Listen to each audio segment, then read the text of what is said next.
People love to argue about the stock that'll make them a millionaire. They obsess over crypto, options, side hustles that promise $10,000 a month. But today, I want to talk about a number so small, most finance influencers would be embarrassed to mention it.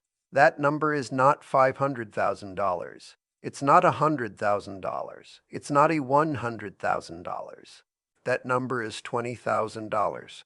Now, I've sat across the table from some of the wealthiest people in the world, and I've also watched people drown in debt their entire lives despite having decent incomes. The difference almost always comes back to this one threshold, $20,000, not because it makes you rich, but because of what it does to your brain, your options, and your trajectory once you have it sitting in your account. Think about a phone battery. At 3%, you panic. You can't focus. You turn off Wi-Fi, you stop using apps. Everything becomes about survival. At 80%, you don't even think about it. You just live. Most people are walking around financially at 3% every single day of their working lives. $20,000 is not a destination. It is the moment you stop running on empty. And in this video, I'm going to show you exactly why this specific number is the turning point, the physics, the psychology, and the practical blueprint to get there and stay there. Turn off your notifications, because what we're about to cover might be the most important financial conversation you've never had. Why zero savings is a tax on your entire life. Let me be completely direct with you about something most people won't say out loud. When your savings are below $20,000, especially below $5,000, your life is not just financially tight, it is structurally broken. And here's the cruel part. Being poor is expensive, not in some philosophical sense, literally, mathematically expensive. When you have no savings buffer, you can't buy the bulk pack of paper towels that costs half as much per unit. You can't pay 6 months of car insurance up front for the 15% discount. You can't negotiate a lower rent by offering 3 months up front. Every financial product in the world charges you more for not having money. Overdraft fees, late payment penalties, high-interest short-term loans. There's research out of Harvard that found low-income families pay what economists call a poverty premium. They pay more dollars for the same goods and services than wealthier families, simply because they can't access the systems that require capital to enter. That is gravity. It's not pulling you backward, it's pinning you to the floor. No, I want you to think about a specific scenario. Imagine you have $400 in your checking account. Your car makes a grinding sound. The mechanic says it'll be $600 to fix. For someone with $20,000 in savings, that is mildly annoying. They fix it, life continues. For you, at $400, that $600 repair is a crisis. Do you use a credit card at 24% APR? Do you borrow from a family member and damage that relationship? Do you drive the car anyway and risk a $2,000 problem in 3 weeks? Every option is worse than the original problem, and your brain knows this, so it never fully relaxes. There's research from Princeton showing that financial scarcity consumes cognitive bandwidth the same way a demanding task does. People dealing with money stress show measurably lower performance on unrelated cognitive tests. You're not broke because you're making bad decisions. You're making bad decisions partly because you're broke. The scarcity itself is impairing your thinking. This is the gravity well, and the only way out is enough thrust to escape it. That threshold in today's economy for most working people is $20,000. It is not a luxury fund. It is an escape velocity fund. The birth of refusal power. All right, let's say you've done it. You have $20,000 in a savings account. Nothing in your life looks different yet. Same apartment, same car, same job. But something fundamental has changed. And I want to explain it in a way that I think most financial advice completely misses. You now have what I call refusal power. Let me show you what that means. Picture two people at the same company, same title, same salary, Same performance reviews. Let's call them Sarah and James. Sarah has $380 in her checking account and $4,000 in credit card debt. James has $20,000 in savings. Their manager calls them each separately and says, I need you to sign off on this report. The numbers are a bit optimistic, but it'll help us hit our Q3 targets. Sarah feels her stomach drop. She cannot afford to lose this job. Her rent is due in 11 days. She doesn't have the psychological runway to say no and deal with the consequences. So she signs. James hears the same request, and his first thought isn't, how will I pay rent? His first thought is this the right thing to do? He can actually evaluate the situation on its merits because he has a buffer. He has 6 months of runway. He can survive getting fired. He says no, politely, but no. That's refusal power. It's not just about money. It's about having enough security that your decisions come from judgment instead of fear. Now, here's what's interesting. James probably won't get fired. In fact, the ability to push back respectfully often makes you more valuable, not less. The manager respects people who have a spine. The people who rubber stamp everything tend to be the first cut when things get hard. But the key point is this: Sarah couldn't take that risk even if she wanted to. She was psychologically handcuffed by her bank balance. This plays out not just in offices, it plays out in relationships, in negotiations, in every area of life. The person with no savings accepts a low-ball salary offer because they need the job to start next week. The person with $20,000 can say, I'm interested, but the number needs to be higher. I'm willing to wait. And studies on salary negotiation show that the simple act of counteroffering increases starting salaries by an average of $5,000 extra per year, compounded over a career. All because you had enough cushion to hold the line for one uncomfortable conversation. That is what $20,000 buys you. Not a car, not a vacation, a psychological foundation to make better decisions every single day of your working life. Why $20,000 is the critical mass. Okay, let's talk math. And I promise this won't be boring because this math is about your actual future. Compound interest is real. It is genuinely one of the most powerful forces in personal finance. But here's what nobody tells you. Compound interest has a minimum viable input. Think of it like a fire. You can have the best lighter in the world, but if you're trying to light a fire with one damp leaf, it doesn't matter how good your lighter is. You need enough fuel before anything can sustain itself. Let me show you the brutal math. Say you're a disciplined investor earning 8% a year. Solid, realistic. On $1,000, that's $80. On $5,000, that's $400. On $20,000, that's $1,600 and $8,600 is a $600 disappears into noise. A bad month, an unexpected bill, inflation. It's gone and you never noticed it. But $1,600 is different. For many people, that's a month's rent. That's a car payment for 4 months. That's real.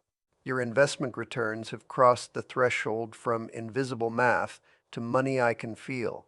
And now apply the rule of 72. Divide 72 by your annual return, and that tells you how many years until your money doubles. At 8%, your money doubles every 9 years.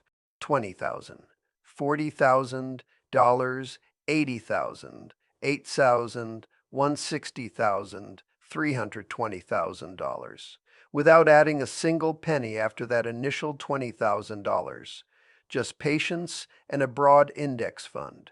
That's not fantasy, that's arithmetic. But here is the critical warning that most people miss. Before $20,000, your priority is not return optimization. Your priority is survival and accumulation. I see young people with $3,000 in savings spinning up Robinhood accounts and buying weekly options. They're essentially going to a casino with their seed money, Why? Because 8% on $3,000 feels meaningless to them, so they want 300% or 1,000%. But when you swing for 1,000% with no buffer, you are one bad month away from zero. And at zero, you start over. Months or years of saving, gone. The math before $20,000 is boring on purpose. Defense, accumulation, consistency. Squeeze your spending, grow your income, protect every dollar like it's irreplaceable, because right now it is. Once you've crossed $20,000, the engine starts running. Now you can think about allocation, about optimization, about putting your soldiers to work. But not before. Why most people who reach $20,000 fall back. This is the chapter I almost didn't include because it's uncomfortable. Here's the statistic that should shock you. Most people have had $20,000 at some point in their lives. Many of them have had it more than once, and most of them don't have it right now. Why? Because saving $20,000 creates a trap. A psychological trap so powerful that most people walk straight into it feeling completely justified. Here's how it works. You spent 18 months eating at home, saying no to trips, wearing the same shoes. You finally hit $20,000. And your brain, quite reasonably, says, you've earned this. You deserve something. And right at that moment, a life event appears to validate the purchase.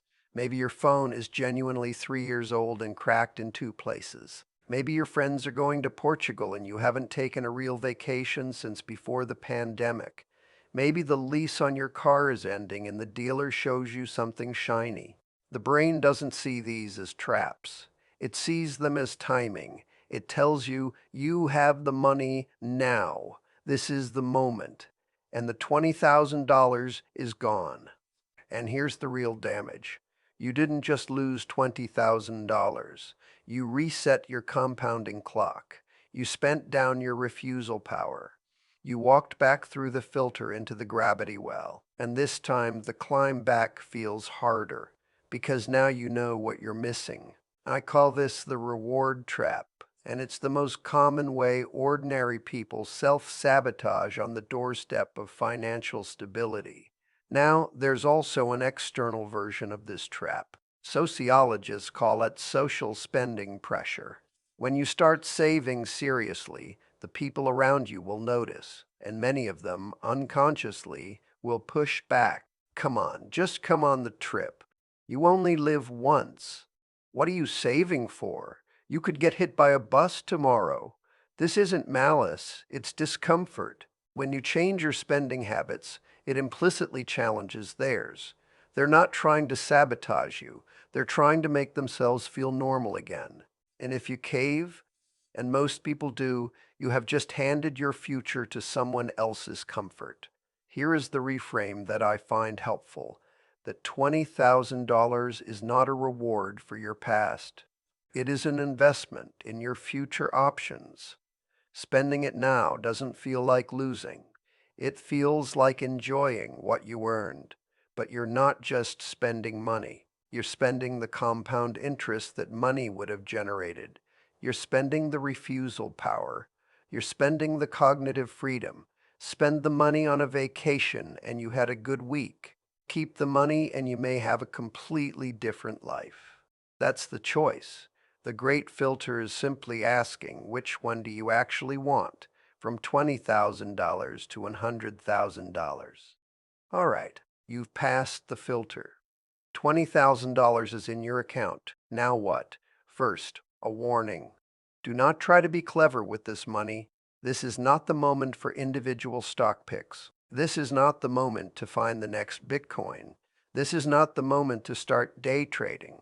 This is the moment to be boring and disciplined and let the machine start running. Here's how I think about deploying this $20,000 part one, the fortress $5,000 to $8,000. This money goes into a high-yield savings account.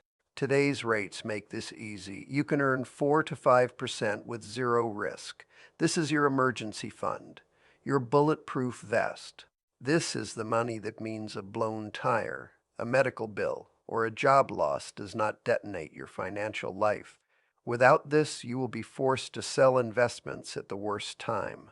The number one reason investors underperform is not that they pick bad stocks, it's that they panic sell during crashes because they needed the cash. Don't give the market a chance to force your hand. Keep the fortress funded. Part 2. The Engine. $10,000 to $12,000. This goes into a broad market index fund. Total market. Low cost. Set and forget. Not because index funds are boring, because they work. Consistently. Reliably. For decades. You're not trying to beat the market. You're trying to own the market. And the evidence is overwhelming that this outperforms active management over any meaningful time horizon. Let this money compound. Add to it every month, even $200 or $300. Don't touch it. Don't check it obsessively. Let it roll. Part 3. The multiplier, $2,000 to $3,000. This is the most overlooked category. Invest in yourself, not vaguely. Specifically, what skill, if you had it at a higher level, would increase your income? A project management certification, a data analysis course, public speaking training, sales skills. Pick one. Spend the money. Do the work. If a $1,500 course adds $400 a month to your income, that's $4,800 a year. That's a 320% return. No ETF on earth offers that. Human capital investment is the highest returning asset class available to someone at this stage. Now, let me give you the death list. The 3 things that will destroy your progress faster than anything else. First, leverage. Do not borrow money to invest. I don't care if the opportunity looks incredible. Borrowed money turns manageable volatility into catastrophe. Second, FOMO trades. When a stock or crypto or anything is the topic of every conversation, you are not early, you are the exit liquidity. The people who made money got in before it was news. Third, lifestyle inflation. When you get a raise, don't upgrade your life immediately. Bank it first, let the gap between income and spending widen. That gap is where wealth is built. Your goal from here is $100,000. And the path is not a secret. Spend less than you earn. Invest consistently in boring things. Upgrade your skills to increase your income. Protect the buffer. Repeat. By the time you hit $100,000, the compound interest engine is loud. You'll feel it. You'll see it. And you won't want to stop. The dividend nobody talks about. I want to close with something that doesn't get said enough. When you reach $20,000 in savings, you will feel underwhelmed. Your friends might have a nicer car. Your colleagues might be posting Bali photos. Your apartment hasn't changed. But here's the invisible dividend you are collecting. Your stress response has quieted. Cortisol, the stress hormone, is chronically elevated in people living paycheck to paycheck, not in a minor way. Studies on financial anxiety show that people with low savings show stress hormone patterns similar to people dealing with serious health crises. The body treats financial insecurity as a threat, and it responds accordingly. Insomnia, irritability, difficulty concentrating, weakened immune response. When you cross $20,000, you don't get a trophy, but your nervous system exhales. You sleep slightly better. You're a little more patient. You're a bit less reactive in difficult conversations. This is real. This is measurable. And it improves every area of your life, your relationships, your work, your health. That is the low cortisol dividend, and it's worth more than a weekend in Vegas. Here's the final thought I'll leave you with. Most people think wealth is about accumulating things, the watch, the car, the house. But the deepest wealth is optionality. The ability to say yes to what matters and no to what doesn't. $20,000 doesn't buy you a yacht, but it buys you the psychological freedom to make one good decision per day instead of 12 desperate ones. And over a lifetime, that difference in decision quality is worth more than most people imagine. Before $20,000, money is your master. After $20,000, you become the master.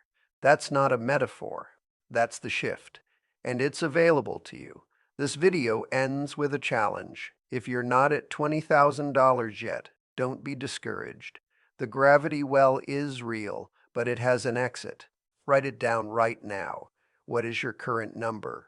And what is the one specific thing you're willing to cut or add to close the gap faster? Not 5 things. One thing. The one that actually moves the needle. Post it in the comments. Not for me. As a contract with yourself. When you hit that number, whether it's in 8 months or 3 years, come back. Reply to your comment. Write, I did it. Because that's not just a savings milestone. That's the moment your financial life stopped being about surviving and started being about building. The game has started. Now go win your first round.